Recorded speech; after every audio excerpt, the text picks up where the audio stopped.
Hello. आ जाओ बच्चों। अभी ना हम इन्वेंट्री टेकिंग पर सवाल करते हैं। इन्वेंट्री टेकिंग पर देखो दो तरह का सवाल आता है। एक आता है फिजिकल इन्वेंट्री टेकिंग और एक आता है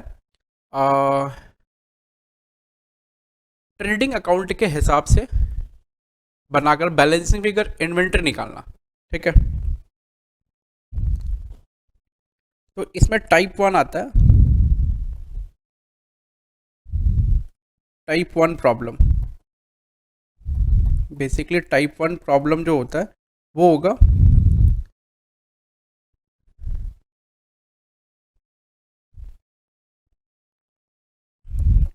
inventory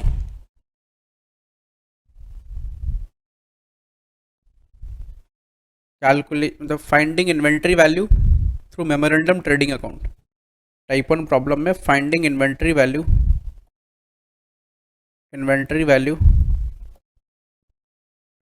value through memorandum trading account. Memorandum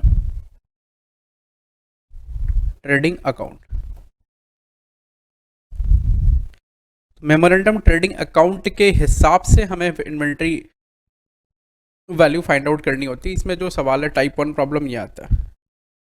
type two problem जो आएगा वो होगा टाइप टू प्रॉब्लम। तो देखो मैं एकदम एग्जामिनेशन के पॉइंट ऑफ व्यू से पढ़ा रहा हूँ, एकदम सटीक। 2 घंटे में इन्वेंट्री वैल्यूएशन खत्म होगा आपका।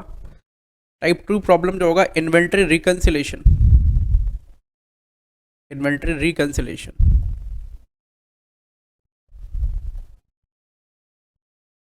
ठीक है। टाइप थ्री प्रॉब्लम जो होगा, तीसरा जो आएगा type three problem,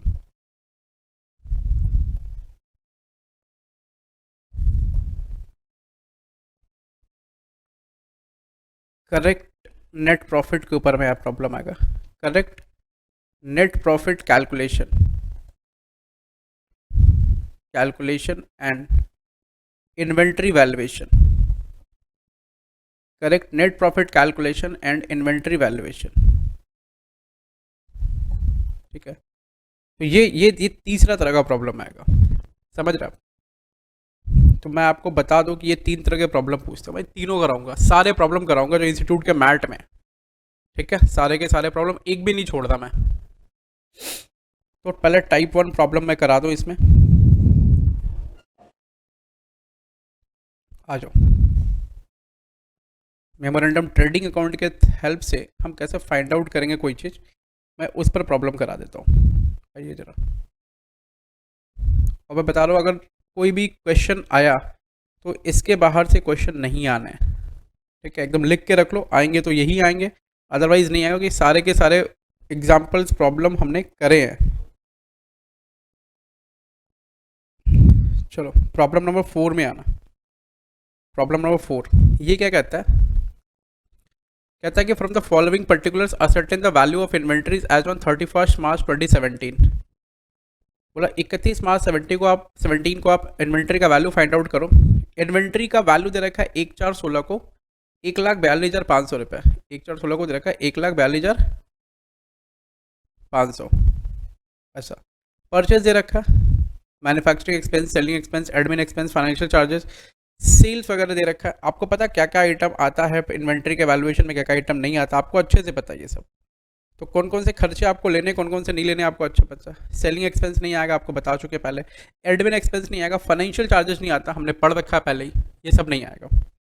sales basically क्या करना, MTA बनाना है इसको।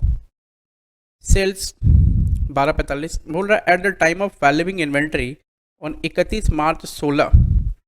बोल रहा है 31 मार्च 16 को हम जब इन्वेंट्री वैल्यू कर रहे थे ना, तो एक आइटम ऐसा था जिसका वैल्यू 17,500 था, जिसमें से 17,500 राइट ऑफ कर दिए थे, जिसका ओरिजिनल कॉस्ट 50,000 रुपया था। मतलब एक आइटम ऐसा था जिसका ओरिजिनल कॉस्ट 50,000 रुपया था, उसमें से हम 17,500 रुपये का कर दिए, कम कर दिए, यानी उसका कॉस्ट कितना कर दिए, 32,500। हो सका हमको, मेरे को दिखा होगा कि भाई जो ये इन्वेंट्री है ये मार्केट में इसका जो वैल्यू है घट जा रहा है, तो इन्वेंट्री को वैल्यू कैसे करते हैं, कॉस्ट प्राइस या market price, which ever is lower. तो कॉस्ट प्राइस ये था, मार्केट प्राइस 17,500 से कम हो जा रहा था, यानी 32,500 आ रहा था, तो हमको 32,500 पर उसको मेंटेन कर लिया, सीधी सी बात है, ठीक है। तो बोल रहे एक स्टॉक ऐसा था जिसका ओरिजिनल कॉस्ट था 50,000 रुपया, हमने उसको राइट ऑफ कर दिया और उसकी वैल्यू अभी कितनी हो गई, 32,500 रुपये हमने वैल्यू उसकी बुक्स में लिख रखी है, ठीक है। ऐसा हमने उसकी वैल्यू 32,500 रुपये बुक्स में लिख रखी है, इस तरह।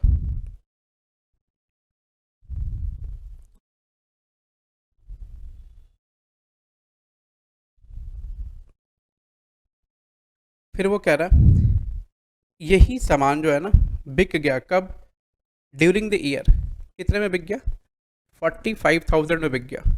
मतलब 45,000 में बिक गया, कौन सा सवाल, कौन सा सामान जिसकी वैल्यू 32,500 रुपये थी। इसका मतलब वो कितने प्रॉफिट में बिका है, वो बिका है बेसिकली 32,500 माइनस 45 करेंगे कितना आएगा, 2,500, 12,500 के प्रॉफिट में बिक गया। अब देखो ना हमारे पास है ना, फिर बोला barring the transaction related to this item GP earn during the year was 20% on sales. बोल रहा है कि अगर इस ट्रांजैक्शन को छोड़ दे तो जीपी जो है ना वो यूनिफॉर्म रेट से अर्न हुआ है वो 20% है। देखो हमारे पास जितने गुड्स होते हैं उन सब पर ना हम एक प्रॉफिट मार्जिन का परसेंटेज लगा देते हैं, जैसे इसने लगाया 20%। तो अगर मान लो सारा गुड्स अगर एक प्रॉफिट मार्जिन परसेंटेज से बिकेगा तो मेरे को इन्वेंट्री का वैल्यू निकालना और आसान हो जाएगा। सेल्स इतना किए हैं, परचेज इतना था, प्रॉफिट इतना था, बैलेंसिंग फिगर क्या हो जाएगा हमारा, इन्वेंट्री का वैल्यू, ठीक है। लेकिन अगर कोई आइटम ऐसा होगा जो बिका होगा अलग जीपी परसेंटेज पर, तो फिर हमें परेशानी होगी, क्योंकि जीपी का रेट फिर डिफरेंट हो जाएगा ना, एक बार जीपी का रेट अलग, एक बार जीपी का रेट अलग, ऐसा हो जाएगा। तो हमें यूनिफॉर्म जीपी का रेट रखना है और फिर हमें फाइंड आउट करना है कि भाई कितना हो हमारे पास जो इन्वेंट्री का वैल्यू है वो बच रहा है, ऐसे। तो हमें करना क्या होगा, देखो जरा, हम इसके लिए बनाएंगे एक मेमोरेंडम ट्रेडिंग अकाउंट। हम इसके लिए बनाएंगे एक मेमोरेंडम ट्रेडिंग अकाउंट। हम इसके लिए बना रहे हैं एक मेमोरेंडम ट्रेडिंग अकाउंट, एक छोटा सा ट्रेडिंग अकाउंट बनाएंगे। अब देखिए ज़रा, ये जो ट्रेडिंग अकाउंट बनेगा, इस ट्रेडिंग अकाउंट की मदद से ना हम निकालेंगे, क्या पता है,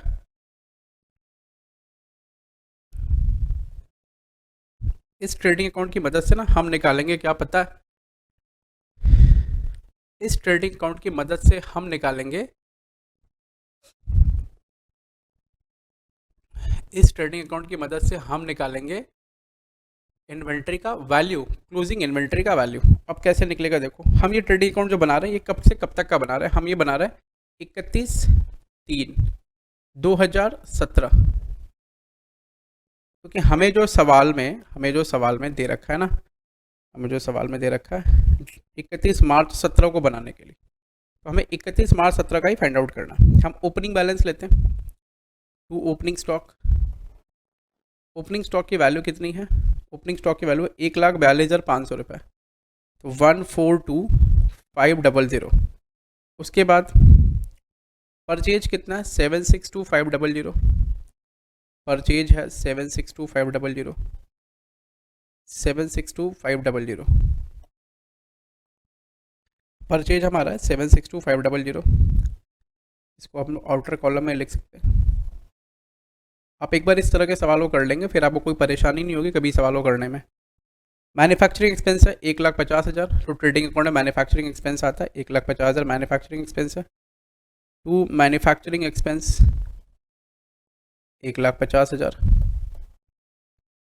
उसके बाद ये तीनों एक्सपेंस नहीं लेना, सेल्स वैल्यू दे रखा है 12,45,000, बाई सेल्स 12,45,000, 1245,000, 12,45,000। अब देखो एक आइटम ऐसा है जो हमारे सारे आइटम नॉर्मल है और एक आइटम क्या है, एब नॉर्मल है। तो एब नॉर्मल आइटम को ज़िंदगी से हटा दो, जो चीज़ ज़िंदगी में तकलीफ दे उसको ज़िंदगी से हटा दो, तो एब नॉर्मल आइटम है ज़िंदगी से हटा दो। देखो एब नॉर्मल आइटम है कितना, सर एब नॉर्मल आइटम ना कितने का था, 50,000 में ख़रीदे थे, जिसका कॉस्ट हमने 17,500 से घटा दिया था। इसका मतलब अभी हम उसको स्टॉक में किस वैल्यू पे रखे हुए हैं, 50,000 माइनस 17,500 यानी 32,500 के वैल्यू पर रखा हुआ है। तो वो कौन से स्टॉक में था, ओपनिंग स्टॉक बोला, वो पिछले साल के बारे में बोला, ये रहा 31 मार्च 16, मतलब ये वाला स्टॉक। ऐसा हम क्या करेंगे इसको ना, यहाँ देखो मैं रेड पेन से कर रहा हूँ, लेस एबनॉर्मल आइटम, वो कितना होगा एबनॉर्मल आइटम, देखो 50,000 माइनस 17,500 रुपया, मतलब 32,500 एबनॉर्मल आइटम को यहाँ से हटा दिया, एबनॉर्मल आइटम को डेबिट से हटा दिया। अब उसी एबनॉर्मल आइटम का सेल्स को ना क्रेडिट से भी हटा देंगे, कितने में बिका था वो, 45,000 में। देखो क्रेडिट से भी हटा दिया हमने, डेबिट से भी हटाया, क्रेडिट से भी हटाया, सब जगह से हटा दिया, सब जगह से हटा दिया। अब जब हटा दिया सब जगह से तो फिर हमारे पास क्या बचेगा सर, सिर्फ नॉर्मल आइटम बचेगा। क्योंकि देखो वो गुड्स अभी पड़ा हुआ भी नहीं स्टॉक में, अगर पड़ा रहता तो उस गुड्स का हम स्टॉक लेते, लेकिन नहीं पड़ा। बेसिकली ये जो सवाल दे रखा है ना, इसका इंप्लीकेशन आप जब सीए इंटर में जाएंगे ना, तो इंश्योरेंस क्लेम बोल के एक चैप्टर होता है, उसके अंदर में इसका इंप्लीकेशन है, तो वहां पर आप इसको जरूर देखेंगे, ठीक है। देखिए अब कुछ नहीं हुआ, अब बचा हुआ क्या, 12 लाख रुपए का आपका टोटल सेल बचा हुआ, किसका, नॉर्मल आइटम का, ठीक है। अब उस पर जीपी निकाल दो, to gross profit 12 lakh, GP का रेट कितना चला 20%, 2,40,000, और इसको इसमें से घटा लो, ये कितना बचेगा 1,10,000, ठीक है। अब आप बैलेंसिंग फिगर निकालो, balancing figure will be what, क्या, बैलेंसिंग फिगर विल बी हमारा क्लोजिंग इन्वेंट्री। चलो हम लोग बैलेंसिंग फिगर निकाल लेते हैं, मैं कैलकुलेटर लेकर आता हूँ।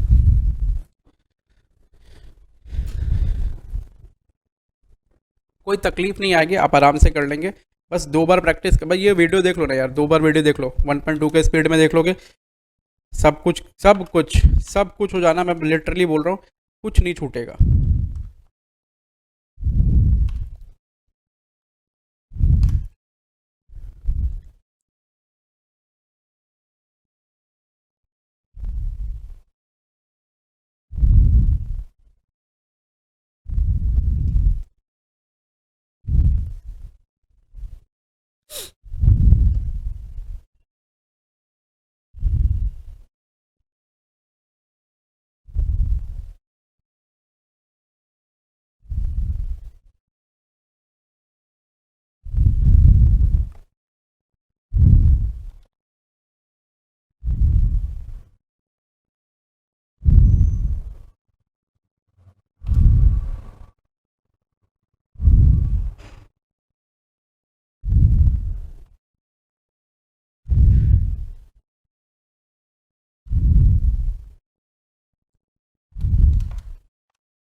चलो किया क्या, तो टोटल करने के बाद आ रहा है 1 लाख, और नहीं 62,500, then this 62,500 is what are closing inventory, closing stock, ये आया बैलेंसिंग फिगर। आप बोलेंगे भैया अगर मान लीजिए ये जो स्टॉक है ना, इस स्टॉक में से मैं एक्स्ट्रा आइटम, मतलब ये इंस्टीट्यूट के मॉड्यूल में ये नहीं दिया हुआ, मैं अगर मैं एक्स्ट्रा, ये देखो ये आपका आंसर है, ठीक है। आप बोलेंगे भैया अगर मान लो ये जो स्टॉक है ना, इसी स्टॉक में से ये जो अबनॉर्मल आइटम है, गुड्स है ना, उसमें से थोड़ा सा गुड्स बिका होता और थोड़ा सा स्टॉक के रूप में बच गया होता, तो आप क्या करते, देखो उस केस में सब काम हम ऐसे ही करते, सब कुछ ऐसे होता, बस छोटी सी चीज़ क्या होती, छोटी सी चीज़ क्या होती, हम बोलते क्लोजिंग स्टॉक हमारा नॉर्मल आया है, नॉर्मल क्लोजिंग स्टॉक हमारा आया 62,500, उसमें ऐड एबनॉर्मल आइटम का जितना स्टॉक बचा हुआ है ना एट कॉस्ट, उसको बस हम लिख देते, तो हमारा टोटल निकल जाता, बस और कुछ नहीं। अगर मान लो वो चेंज करे प्रॉब्लम में, तो मे बी वो चेंज करके दे सकते हैं, वो चेंज करेंगे सिर्फ इतना ही आएगा, ठीक है, स्टॉक का वैल्यू। तो टाइप 1 प्रॉब्लम में मैंने एक कराया, अब टाइप 1 प्रॉब्लम मैं आपको दूसरा कराता हूँ, आ जाओ, 3 नंबर कराया मैंने, अब मैं एक और प्रॉब्लम कराता हूँ आपको, और आप इस बार ना खुद करके देंगे मेरे को आप, और अच्छे से करके देंगे आप। ये फीफो लिफो नहीं पूछता, आप इसमें माथा नहीं लगाएंगे। देखो ये वाला प्रॉब्लम आता है। प्रॉब्लम नंबर 10 बोला value of stock on 1416, 7 lakh रुपया परचेज ड्यूरिंग द पीरियड 1/4/16 से लेकर के 31/17/34 लाख 60 हज़ार रुपया। फिर बोला manufacturing expenses during the above period बोल रहा है 7 लाख रुपया and the sales during the same period 52,20,000 रुपया। ऐसा at the time of valuing stock on 31/3/16 a sum of ₹60,000 was return of a particular item which was originally purchased for ₹2 lakh and was sold for ₹1,60,000। मैं बोल रहा हूँ यही सवाल को change करता, यही चेंज करता। कैसे चेंज करता? बोलता जो स्टॉक है ना उसमें इतना परसेंट बिका है, जो इसको बोलते हैं पुअर सेलिंग गुड्स का स्टॉक, ठीक है, इसको बोलते हैं पुअर सेलिंग गुड्स का स्टॉक। पुअर, पुअर माने गरीब नहीं, खराब, पुअर सेलिंग गुड्स का स्टॉक। तो अगर मान लो ये पुअर सेलिंग गुड्स का स्टॉक होता तो ये बिक जाता थोड़ा सा पार्ट, तो क्या होता, थोड़ा बच जाता। वो थोड़ा बचता तो उसका थोड़ा का काम कैसे करते, जैसे मैंने समझाया पहले वैसे ही। बोला 31/3/16 मतलब इस दिन, इस दिन, इस दिन के स्टॉक में से 60,000 का वैल्यू, 60,000 वैल्यू आपने घटाया, जिसका ओरिजिनल कॉस्ट कितना था, 2 लाख रुपया। देखो अपने कितना घटाया। At a time of valuing stock on 31/16 sum of ₹60,000 was return of a particular item which was originally purchased for ₹2 lakh. मैं आपसे फिर से कह रहा हूँ which was originally purchased for ₹2 lakh. जो 2 लाख रुपया ना ओरिजिनली परचेज हुआ, अच्छा 2 लाख रुपए का ओरिजिनली परचेज, उसमें 60,000 घटाया, तो अभी उसकी वैल्यू कितनी है, 1,40,000। उसको बेचा कितने में आपने, 1,60,000 में। मतलब 2 लाख रुपए का गुड्स था, 60 घटाया तो 1,40,000 का बचा, उसको बेचा कितने में आपने, 1,60,000 में। आपका इसमें जीपी कितना आया, इससे 20,000 रुपया, इससे 20,000 का प्रॉफिट कमाया आपने, ठीक है। जबकि ये नॉर्मल प्रॉफिट नहीं है आपका, ये एबनॉर्मल आइटम वाला है। बोला gross profit earned during the year 25% on cost. हो सकता है वो कभी जीपी भी नहीं देते तो सवाल और टफ होता, लेकिन नहीं ठीक है, इतना वो जीने देंगे आपको, वो चाहते हैं कि आप जिए। आइए प्रॉब्लम नंबर 10।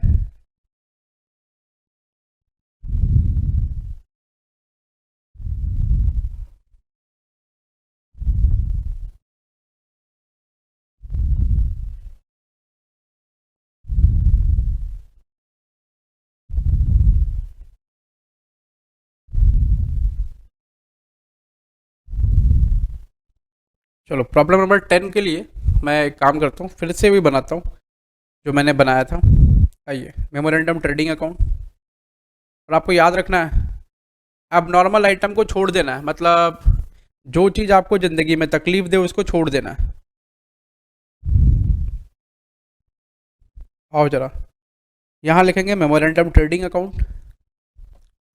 बाकी आपको पता है डेबिट और क्रेडिट, टू ओपनिंग स्टॉक कर लो। और एबनॉर्मल आइटम किस में है, ओपनिंग स्टॉक में है। कितने रुपए का है, 60,000 रुपये का नहीं, 2 लाख रुपए का नहीं, 1,40,000 रुपये का, ठीक है। तो टू ओपनिंग स्टॉक लिखेंगे 7 लाख, ठीक है। उसके बाद ओपनिंग स्टॉक में से एबनॉर्मल आइटम घटा दो। एबनॉर्मल आइटम कितने का है, एबनॉर्मल आइटम आ गया 2 लाख रुपए का, कॉस्ट का था 60,000, हमने कम किया उसका, तो कितना हो गया, 1,40,000 का बचा हुआ, वो वही 1,40,000 हम यहाँ से घटा देंगे। 1,40,000 घटाएंगे कितना बचा, 7 में से 1 गया 6, 6 में से 40 से कितना बचा, 5,60,000 रुपया। परचेजेज, ये मेमोरेंडम ट्रेडिंग अकाउंट कब बना रहे, 31/3/17 को बना रहे। परचेजेज, परचेज कितने का, 34,60,000 रुपये का। उसके बाद manufacturing expenses during the above period 7 lakh. To manufacturing expenses, देखो इंस्टीट्यूट का जो प्रॉब्लम का सोल्यूशन है ना, उसका सोल्यूशन बहुत टफ दिया हुआ, आपको वो सब देखने की ज़रूरत नहीं है, मैं जो बता रहा हूँ आपके लिए बेस्ट है। फिर सेल्स 52,20,000, ऐसा 52,20,000, और कुछ नहीं है। देखो अब आपने करना क्या है, आपने ना एबनॉर्मल आइटम सब जगह से हटाना है। हमने यहाँ से हटा दिया, यहाँ से एबनॉर्मल आइटम हटा देते हैं फिर से। कितने में बिका था वो, 1,60,000 में बिका था, वो हटा दिया। यहाँ बचेगा कितना,